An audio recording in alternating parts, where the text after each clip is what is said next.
अगला क्वेश्चन है हमारे पास, T ताप पर 2 मोल ऑक्सीजन तथा 4 मोल आर्गन,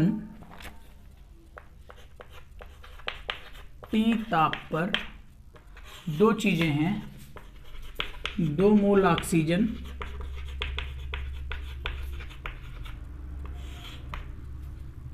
तथा 4 मोल आर्गन,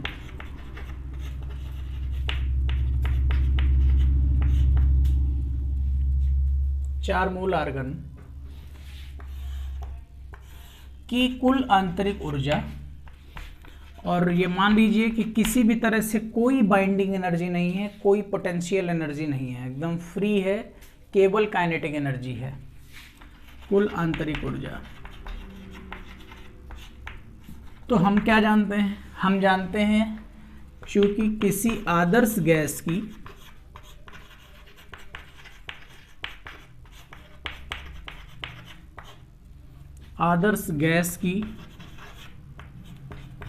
कुल आंतरिक ऊर्जा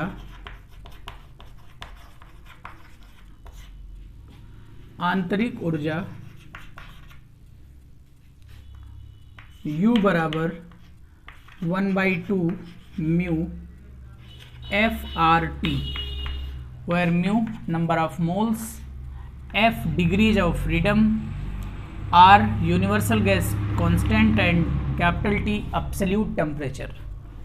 अब आप देखिए, आपके निकाय में ऑक्सीजन है और आर्गन है, तो U total equal to U oxygen plus U argon, ठीक है ना। तो 1/2 oxygen O2, number of moles 2, चूंकि ये डाइएटॉमिक गैस है इसलिए इसकी degrees of freedom normally 5 and capital T plus 1/2 mu number of moles of argon 4R और टेम्परेचर कैपिटल T, और डिग्री ऑफ फ्रीडम हमने नहीं लिखी है, तो ये मोनोएटॉमिक गैस है। मोनोएटॉमिक गैस की डिग्रीज ऑफ फ्रीडम 3 होती हैं, ये कैंसिल होगा, ये 3 दूना 6 हो जाएगा और ये 5, आंसर आ जाएगा 11RT। आपके पास 4 ऑप्शंस दिए हुए थे, एक ऑप्शन था 4RT, 4TR, 5TR, 11TR and 9TR। तो इस तरह से आपका आंसर सही हो जाएगा 11TR। आगे बढ़ेंगे हम।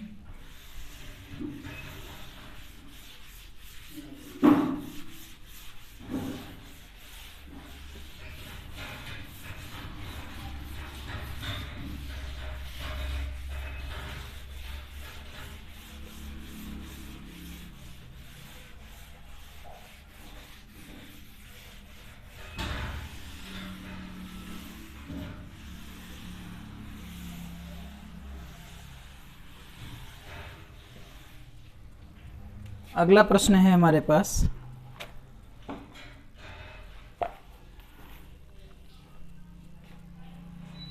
एक पार्टिकल है जो सिंपल हार्मोनिक मोशन कर रहा है एक्स एक्सिस के अराउंड में, ये ओरिजिन है, ये +a एम्पलीट्यूड से -a एम्पलीट्यूड तक वो वेरी करता है, जाता है, इधर जाता है, लौट के आता है, यहाँ जाता है, फिर लौट के आता है।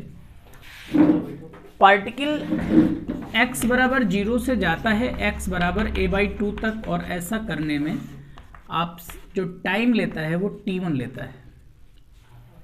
यही पार्टिकल जब t1 ये x बराबर a/2 से x बराबर a तक चलेगा, लाइक यहाँ से x बराबर a/2 से x बराबर a तक, और इसको टाइमिंग t2 लग रही है, इसको जो टाइमिंग लग रही है वो t2 लग रही है। हमको ये बताना है कि t1 और t2 में क्या रिलेशन होगा, what will be the relation between t1 and t2। एक ऑप्शन है t1 बराबर t2 होगा, दूसरा ऑप्शन है t1 बड़ा होगा t2 से, और तीसरा ऑप्शन है t2 बड़ा होगा t1 से, और चौथा ऑप्शन है निर्धारित ही नहीं किया जा सकता, निर्धारित नहीं किया जा सकता, नहीं किया जा सकता, इस तरह से वो निर्धारित नहीं किया जा सकता।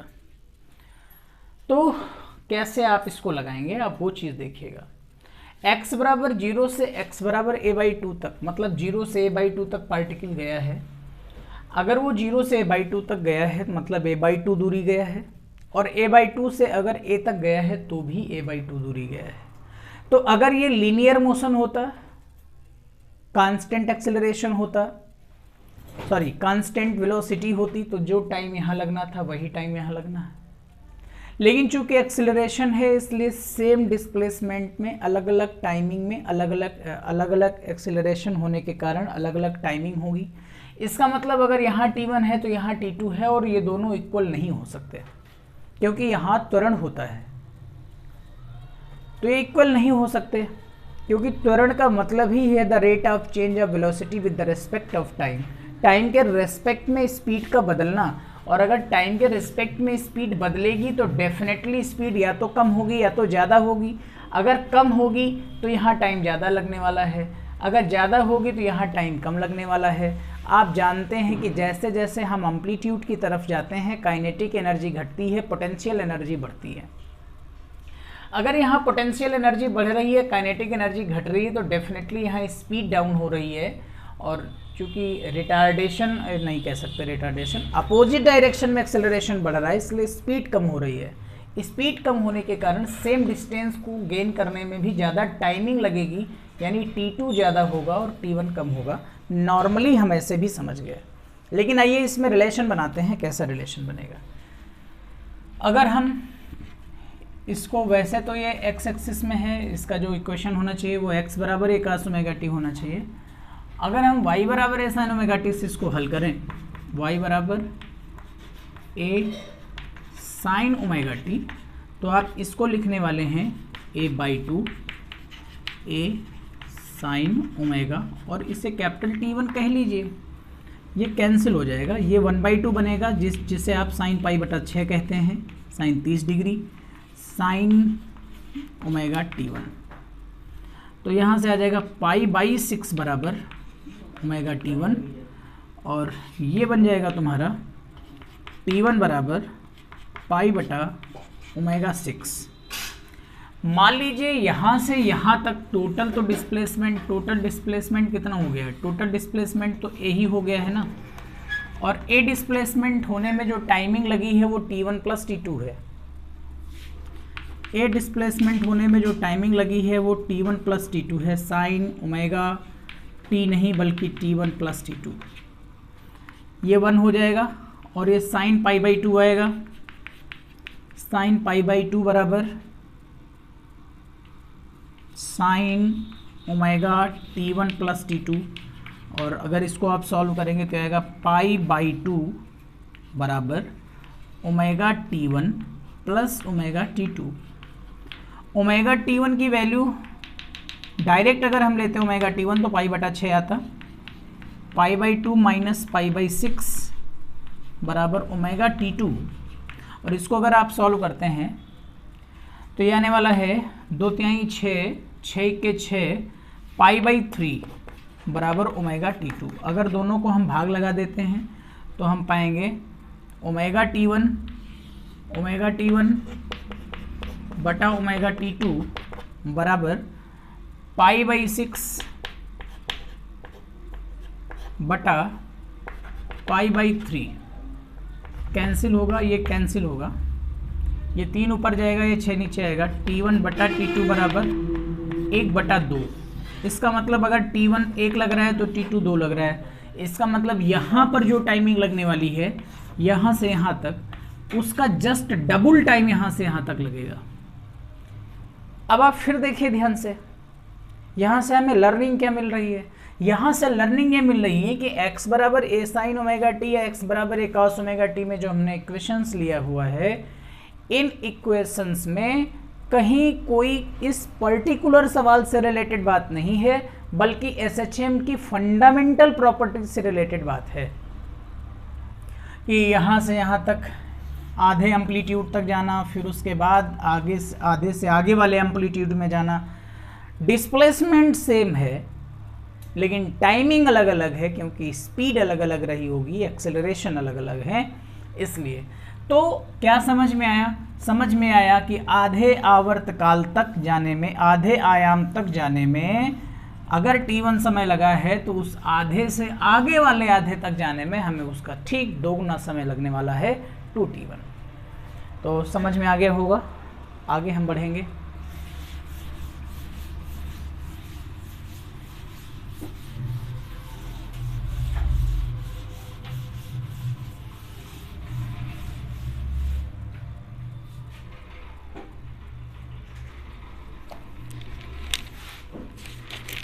अगला क्वेश्चन है आदर्श गैस का परम ताप, आदर्श गैस का दाब, कोई आइडियल गैस है और इस आदर्श गैस का जो दाब है वो P है, इसका जो परम ताप है वो कैपिटल T है। समतापी आयतनात्मक प्रत्यास्थता, समतापी आयतनात्मक प्रत्यास्थता का मान क्या होगा? पहला ऑप्शन है P, दूसरा ऑप्शन है गामा P, तीसरा ऑप्शन है 2P और चौथा ऑप्शन है 4P। आदर्श गैस का दाब कैपिटल P है, परमताप कैपिटल T है। हमें बताना है समतापी आयतनात्मक प्रत्यास्थता का मान कितना होगा। What will be the isothermal volume elasticity coefficient of any gas. Adarsh gas की दो अवस्थाओं में दो प्रत्यास्थता गुणांक होते हैं। एक हम लोगों ने पढ़ा है समतापी प्रत्यास्थता गुणांक, समतापी प्रत्यास्थता गुणांक, और दूसरा है हमारा रूढ़ोष्म प्रत्यास्थता गुणांक, रूढ़ोष्म प्रत्यास्थता गुणांक। ठीक, समतापी प्रत्यास्थता गुणांक को हम बोलते हैं आइसोथर्मल,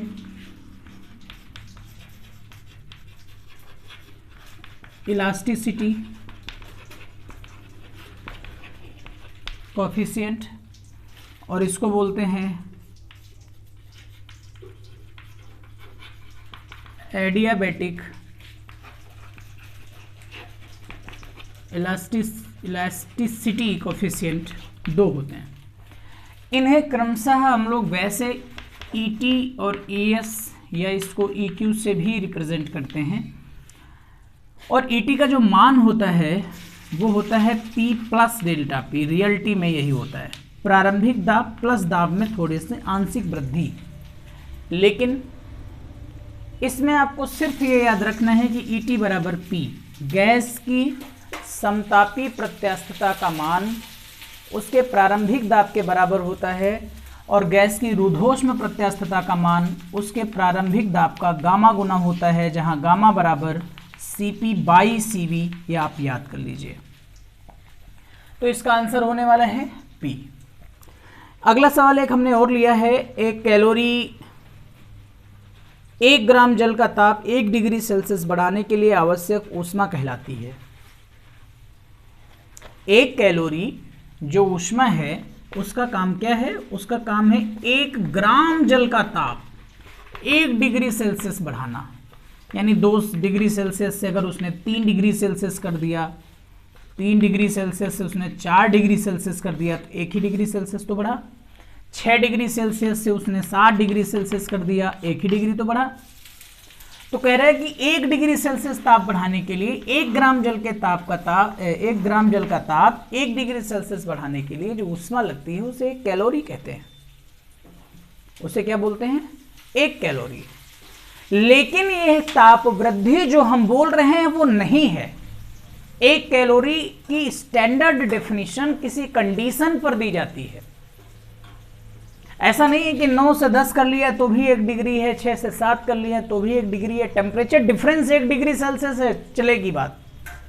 लेकिन एक कैलोरी की स्टैंडर्ड परिभाषा को डिफाइन करने में एग्जैक्ट वैल्यू हमें याद करनी पड़ेगी। चलिए हम देखते हैं ऑप्शंस हमारे पास क्या क्या हैं।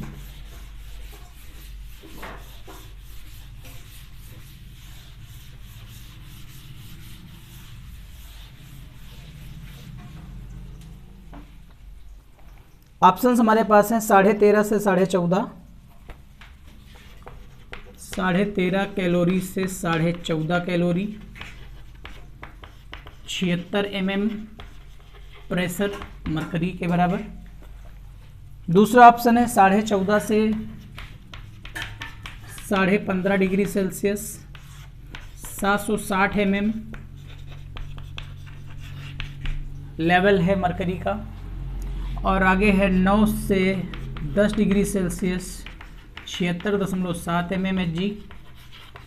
और अगला है 9.5 से 10.5 डिग्री सेल्सियस, 760 mmHg। ये वैल्यू आपको याद करनी। हाँ देखो, टेम्परेचर बढ़ाते समय प्रेशर की अपनी महत्ता होती है, अपनी भूमिका होती है। तो इसलिए सब में हमने स्टैंडर्ड प्रेशर जो हमारे एटमॉस्फेयर का होता है वो हमने लिख रखा है, किसी में गलत लिखा है, किसी में सही लिखा है। हमें रिकॉग्नाइज करना है कहाँ गलत है कहाँ सही है। तो इसमें लिखा है 13.5 से 14.5 डिग्री सेल्सियस टेम्परेचर बढ़ाना है और 76 mm पारे पर, तो ये 76 mm पारा गलत है। 14.5 से 15.5 डिग्री सेल्सियस 760 mm पारा यही सही है। और ध्यान भी रखना कि टेम्परेचर 14.5 से 15.5 डिग्री सेल्सियस तक ही बढ़ाया जाता है जब हम एक कैलोरी की स्टैंडर्ड डेफिनेशन लिख रहे होते हैं। इसके पीछे के लॉजिक्स क्या हैं? इसके पीछे के लॉजिक्स ये हैं कि उसकी पोटेंशियल एनर्जी और उसकी काइनेटिक एनर्जी में कहीं जो आप एनर्जी देते हैं पहले वो कहीं खर्चा होती होगी। तो इसलिए जब हमने देख लिया कि नहीं इतने समय में मॉलिक्यूल्स स्टैंडर्ड रूप से इस एनर्जी को लेकर के केवल टेम्परेचर इंक्रीमेंट ही करते हैं, दूसरा उनके पास और कोई दूसरा काम नहीं है, इंक्रीमेंट होता है एग्जैक्टली, तब हम एक कैलोरी को एग्जैक्टली पढ़ लेते हैं। फिलहाल आप ये याद ही कर लीजिए कि 14.5 से 15.5 डिग्री सेल्सियस का ताप 760 mm पारे पर जो होता है वही एक कैलोरी होता है। अगर ये टेम्परेचर कोई ऊष्मा 1 ग्राम जल का ताप बदल देती है तो उस ऊष्मा का नाम होगा 1 कैलोरी। तो आज की क्लास यहीं तक रहेगी। चैनल अगर आप सब लोग चाहें, आप सबका मन करे तो इसको दूर दूर तक शेयर कर दीजिए जहां भी आपके साथी तैयारी करते हों। और ये रेगुलर क्लास होगी, कोशिश करेंगे कि डेली आपको क्लास मिले और डेली आप भी क्लास की टाइमिंग में ही क्लास को ज्वाइन करिए तो उसका ज़्यादा मज़ा है। बहुत बहुत धन्यवाद। Thank you so much.